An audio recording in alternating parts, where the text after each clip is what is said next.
اعوذ باللہ من الشیطان الرجیم بسم اللہ الرحمن الرحیم۔ آج ہم سورہ الحمزہ کریں گے، جو کہ ہم نے لاسٹ ویڈیو میں جو سورہ کی تھی 103 نمبر، اس سے بالکل اگلی 104 نمبر سورہ ہے یہ۔ اور یہ اب کیونکہ لاسٹ 104 ہے، ٹوٹل 114 آیات ہیں سورہ ہے قرآن پاک کی، تو یہ اب لاسٹ سورہ میں ہی کنسیڈر کریں اس ٹاپک کے انڈر، جو کہ ٹاپک یہ ہے قرآن پاک کا مین ٹاپک یہ والا۔ اس میں کچھ 63 64 اب سورہ ہم کرنے جا رہے ہیں۔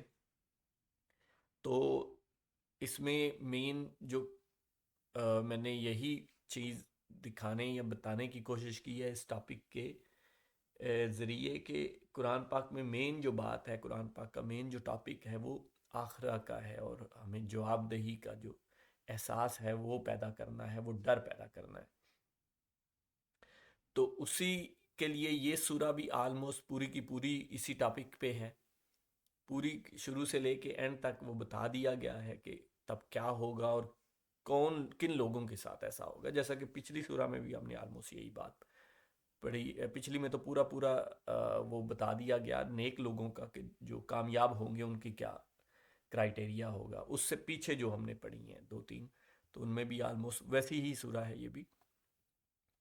آیت نمبر 1: بڑی خرابی ہے ہر ایسے شخص کی جو عیب ٹٹولنے والا، غیبت کرنے والا ہو۔ تو جو غیبت کرنے والا ہے، کوئی عیب ٹٹولنے والا ہے، اس شخص کو لیے بڑی، اور یہ اور بھی جگہوں پہ ہے، اس لیے اس طرح کی باتوں سے بچنا چاہیے۔ اس کے لیے سخت ترین عذاب کی آگے آپ دیکھیں گے کس طرح کے عذاب ہیں ان لوگوں کے لیے۔ آیت نمبر 2: جو مال کو جمع کرتا جائے اور گنتا جائے۔ ایک تو وہ پہلی چیز ہو گئی، اب لیکن دوسری مین چیز ہے جو آگے دیکھیے گا کافی ساری آیات میں کنٹینیو رہے گی، وہ کیا ہے کہ جو مال جمع کرنے والے ہیں، مینز یہ مال جمع کرنا، لوگوں کا حق ادا کر کے اپنے مال میں سے دوسروں کا حصہ نکال کے اور حلال کی کمائی والا جو مال جمع کرنا ہے، وہ تو جتنا مرضی کیوں کرے، یہ اس کی بات نہیں ہو رہی۔ یہ مال جمع ان لوگوں کی بات ہو رہی ہے، دو لوگ ایسے، ایک یہ کہ جو کہ کمائیں ہی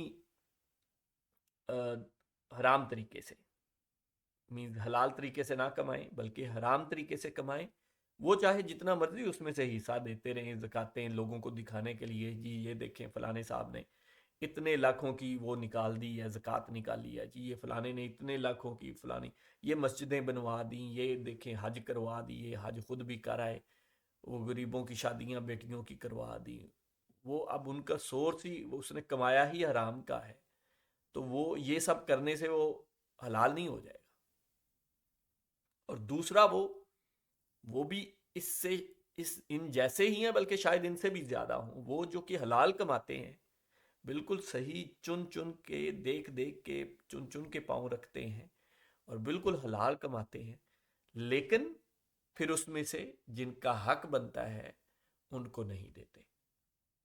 اس میں اللہ پاک نے جو حق مقرر کیے ہیں وہ زکوٰۃ کے علاوہ بھی ہو سکتی ہیں، یا زکوٰۃ ہمارا جو کنسیپٹ ہے، مطلب زکوٰۃ ہی اگر آپ خالی فرض تو زکوٰۃ ہی ہے، اس کے علاوہ بھی اللہ پاک نے جگہ جگہ پہ بتایا ہے کہ یہ حق، یہ دوسروں کا حق ہے، اس میں وہ دیا کرو۔ لیکن زکوٰۃ تو بالکل فرض ہے، اور زکوٰۃ بھی جو ہماری سوسائٹی میں جس کو زکوٰۃ سمجھا جاتا ہے وہ تو بالکل تھوڑی سی ہے، وہ تو تھوڑی سی چیزیں بنتی ہیں، لیکن کمائی پہ بھی زکوٰۃ کا وہ کنسیپٹ ہے۔ بہرحال وہ علماء اکرام بہتر اس میں بتا سکتے ہیں، لیکن زیادہ تر علماء اکرام تو یہی کہتے ہیں کہ جی وہی ہے جو آپ نے اپنے ایسٹس میں سے دینا ہے، کمائی پہ کوئی نہیں ہے۔ وہ یہ کہتے ہیں کہ یہ کمائی پہ جو دینی ہے، یہ جب ایک خلافت آئے گی یا صحیح لوگوں کی حکومت ہوگی تو ہم اس کو دیں گے، یا بلکہ عام زکوٰۃ کے لیے بھی وہی تو یہی کہتے ہیں۔ بہرحال وہ ایک ڈیٹیل طلب ہے، میں اس پہ بڑی ڈیٹیل سے پہلے 2 4 دفعہ بات کر چکا ہوں۔ اچھا، اب آیت نمبر 3: وہ سمجھتا ہے کہ اس کا مال اس کے پاس سدا رہے گا۔ یہ سدا مال رہنے والا اس دنیا میں بھی ہے، اور پھر مرنے کے بعد بھی اگلی آیت میں تو مرنے کے بعد کا ہی ذکر ہے، لیکن اس دنیا میں بھی کیا جس کے پاس مال ہوتا ہے تو اس کے پاس وہ ہمیشہ ہی وہ رہتا ہے، یا وہ ہمیشہ امیر رہتا ہے؟ ایسا تو نہیں ہے، اور اتار چڑھاؤ تو آتا رہتا ہے. لیکن فار ایگزامپل کسی کے پاس رہے بھی ہمیشہ، تو اس کو اگلی آیت میں اس کو ایکسپلین کر دیا. آیت نمبر 4، ہرگز نہیں، یہ تو ضرور توڑ پھوڑ دینے والی آگ میں پھینک دیا جائے گا. مینز اس دنیا میں چاہے وہ کوئی بندہ ہے وہ ساری عمر اس کو رکھے یا اس کے پاس رہے وہ، لیکن آخرت میں تو وہ کسی بھی کام نہیں آئے گا. اس کا مقصد یہ ہے کہ وہ توڑ پھوڑ والی آگ میں پھینک دیا جائے، تمہارے اس ٹائم کسی کے کام نہیں آئے گا، جس کا بھی ہوگا اس کے کام نہیں آئے گا. اس ٹائم تو اعمال ہی کام آئیں گے، وہی خزانہ ہے، وہی دولت ہے. آیت نمبر 5، اور تجھے کیا معلوم کہ ایسی آگ کیا ہوگی.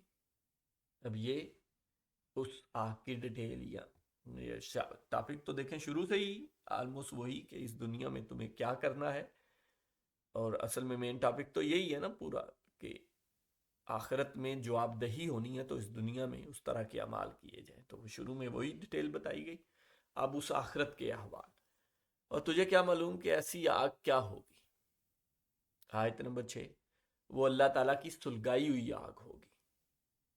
وہ اللہ تعالیٰ کی، مطلب یہاں پہ زور کس بات پہ ہے کہ وہ اللہ تعالیٰ، وہ یہ کوئی عام اس دنیاوی آگ کی طرح نہیں ہوگی کہ جو بجھ جائے یا ختم ہو جائے، یا جس کا کوئی اور ہو، کوئی اس کا مطلب اس سے بچنے کا کوئی طریقہ ہو. نہیں، وہ اللہ کی سلگائی ہوئی ہے. آیت نمبر 7، جو دلوں پر چڑھتی چلی جائے. مینز آپ یہ امیجن کریں اس کا منظر کیسا دکھایا جا رہا ہے اب اگلی آیات میں بھی، کہ وہ دلوں پر چڑھتی جائے گی. مینز انسان اس کی ایسی لپٹ میں آئے گا کہ وہ اس کو نیچے سے پکڑ لے گی. آیت نمبر 8، وہ ان پر ہر طرف سے بند کی ہوئی ہوگی. مینز وہ کچھ ایسی جگہ پہ ہوں گے کہ جو ہر طرف سے بند ہوگی، اور وہ جیسے تندور ہوتا ہے تو وہ ایک ایسی جگہوں پہ ہوگی جو ہر طرف سے بند کی ہوئی ہوگی، اور وہ اس آگ وہ ان کے اوپر چڑھتی جائے گی، ان کے دلوں تک چڑھتی جائے گی. آیت نمبر 9، یہ سورہ کی لاسٹ آیت ہے، بڑے بڑے ستونوں میں. مینز وہ بند کن سے کی ہوگی؟ بڑے بڑے ستونوں سے. وہی آپ ایک تندور والا حساب، بڑے تندور والا سمجھ لیں کہ جس کے چاروں طرف ہر طرف سے وہ بڑے بڑے ستونوں سے بند کی ہوگی، اور وہ اس کے اندر. تو وہ اس کا منظر پیش کیا جا رہا ہے کہ ایسی آگ سے بچو. اور کیسے بچو؟ جو اس سے پہلے جو لوگوں کا بتایا گیا ہے وہ ویسا نہ کریں، غیبت نہ کریں، اور جو مال ہے اس کو بس جمع کر کے نہیں رکھیں، خرچ کریں لوگوں کے لیے، اللہ کی راہ میں، لوگوں پہ. تو آپ بھی اس سورہ پہ ضرور غور و فکر کیجئے گا، اپنی زبان میں بھی اور عربی میں بھی ساتھ پڑھیے گا. جزاک اللہ خیر.